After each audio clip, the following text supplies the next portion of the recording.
A9 ನ್ಯೂಸ್ಗೆ ಸ್ವಾಗತ. ನಾನು ಅಮೀನ್ ಶೇಖ್.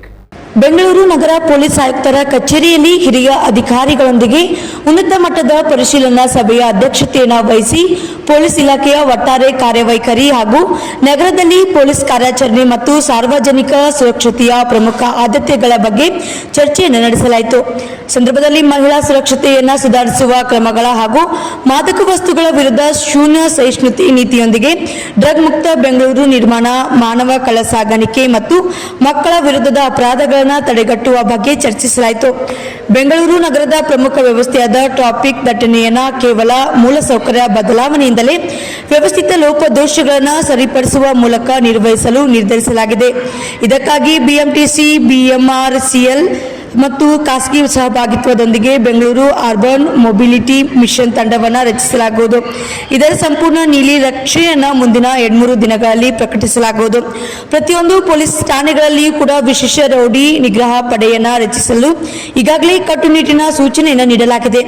ಕೆಳಹಂತದ ಪೊಲೀಸ್ ಅಧಿಕಾರಿಗಳು ರೌಡಿಗಳ ಹುಟ್ಟುಹಬ್ಬದ ಕಾರ್ಯಕ್ರಮಗಳಲ್ಲಿ ಭಾಗಿಯಾಗಿರುವುದು, ಊಟಕ್ಕೆ ಹೋಗುವುದು ಅಥವಾ ಅವರೊಂದಿಗೆ ಸೆಲ್ಫಿ ತೆಗೆದುಕೊಳ್ಳುವಂತಹ ಕೃತ್ಯಗಳಲ್ಲಿ ತೊಡಗಬಾರದು ಎಂದು ಸ್ಪಷ್ಟ ನಿರ್ದೇಶನವನ್ನು ನೀಡಲಾಗಿದೆ. ಇಂತಹ ಲೋಪಗಳು ಕಂಡುಬಂದಲ್ಲಿ ಕಠಿಣ ಶಿಸ್ತು ಕ್ರಮವನ್ನು ಕೈಗೊಳ್ಳಲಾಗುವುದು. ಬೆಂಗಳೂರು ಜಾಗತಿಕ ಮಟ್ಟದಲ್ಲಿ 4ನೇ ಅತಿ ದೊಡ್ಡ ತಂತ್ರಜ್ಞಾನ ಕ್ಲಸ್ಟರ್ ಆಗಿರುವುದರಿಂದ ಇಲ್ಲಿ ಸೈಬರ್ ಅಪರಾಧಗಳು ಹೆಚ್ಚುತ್ತಿವೆ. ಸೈಬರ್ ಅಪರಾಧಿಗಳನ್ನು ಮಟ್ಟ ಹಾಕಲು ಗೃಹ ಇಲಾಖೆ, ಐಟಿ, ಬಿಟಿ ಮತ್ತು ಈ ಆಡಳಿತ ಇಲಾಖೆಗಳನ್ನು ಒಗ್ಗೂಡಿಸಿ ಸಮಗ್ರ ನೀತಿ ತರಲಾಗುವುದು.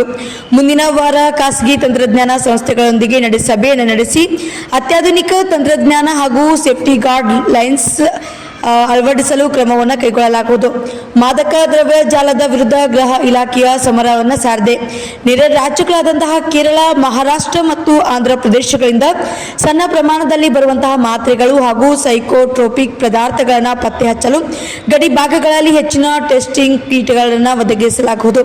ವಿದೇಶಿ ಪ್ರಜೆಗಳ ಕಾನೂನು ಬಾಹಿರ ವಾಸ್ತವ್ಯ ತಡೆಯುವುದು ಹಾಗೂ ಗಡೀಪಾರು ಪ್ರಕ್ರಿಯೆಯನ್ನು ವೇಗಗೊಳಿಸಲು ಕೇಂದ್ರ ಸರ್ಕಾರದ ವಿದೇಶಾಂಗ ಸಚಿವಾಲಯದೊಂದಿಗೆ ಚರ್ಚಿಸಲಾಗುವುದು. ಈ ಇಡೀ ನಿಯಂತ್ರಣ ಪ್ರಕ್ರಿಯೆಗೆ ಜಾಗತಿಕ ಮಟ್ಟದ ಅತ್ಯುತ್ತಮ ಮಾದರಿಗಳನ್ನು ಅಧ್ಯಯನ ಮಾಡಿ ಮುಂದಿನ 2 ವಾರಗಳಲ್ಲಿ ಸಮಗ್ರ ನೀಲನಕ್ಷೆ ಸಿದ್ಧಪಡಿಸಲಾಗುವುದು. ಅಷ್ಟೇ ಅಲ್ಲದೆ ಸಾರ್ವಜನಿಕರಿಂದ ದೂರುಗಳು ಬಂದಾಗ ಪ್ರಕರಣ ದಾಖಲಾದ ನಂತರ ಚಾರ್ಜ್ ಶೀಟ್ ಸಲ್ಲಿಸಲು ಉದ್ದೇಶಪೂರ್ವಕವಾಗಿ ವಿಳಂಬ ಮಾಡುವ ಅಥವಾ ಪ್ರಾಸಿಕ್ಯೂಷನ್ನಲ್ಲಿ ತಾರತಮ್ಯ ಎಸಗುವ ಅಧಿಕಾರಿಗಳ ವಿರುದ್ಧ ಕಠಿಣ ಕ್ರಮವನ್ನು ಜರುಗಿಸಲಾಗುವುದು. ಮುಂಬರುವ ದಿನಗಳಲ್ಲಿ ಈ ಎಲ್ಲ ನ್ಯೂನತೆಗಳನ್ನು ಸರಿಪಡಿಸಲಾಗುವುದು. ದ್ವೇಷ ಭಾಷಣ ಮತ್ತು ನಕಲಿ ಸುದ್ದಿಗಳ ವಿರುದ್ಧ ಹೆಚ್ಚಿನ ಜಾಗರೂಕತೆಯ ಅಗತ್ಯವಿದೆ. ಈ ಎಲ್ಲ ಪ್ರಮುಖ ಕ್ಷೇತ್ರಗಳನ್ನು ಒಳಗೊಂಡು ಸಮಗ್ರ ನೀಲನಕ್ಷೆಯನ್ನು ಸಿದ್ಧಪಡಿಸಲಾಗುವುದು. ಸುರಕ್ಷಿತ ಮತ್ತು ಸ್ಮಾರ್ಟ್ ಸಿಟಿಯು ಹೂಡಿಕೆಗಳನ್ನು ಆಕರ್ಷಿಸುತ್ತದೆ ಹಾಗೂ ಆರ್ಥಿಕ ಬೆಳವಣಿಗೆಯನ್ನು ಉತ್ತೇಜಿಸುತ್ತದೆ. ಆದ್ದರಿಂದ ಕರ್ನಾಟಕದ ಭವಿಷ್ಯಕ್ಕೆ ಬೆಂಗಳೂರು ನಗರ ಪೊಲೀಸ್ ಇಲಾಖೆಯ ಪಾತ್ರವು ಅತ್ಯಂತ ಮಹತ್ವದ್ದಾಗಿದೆ.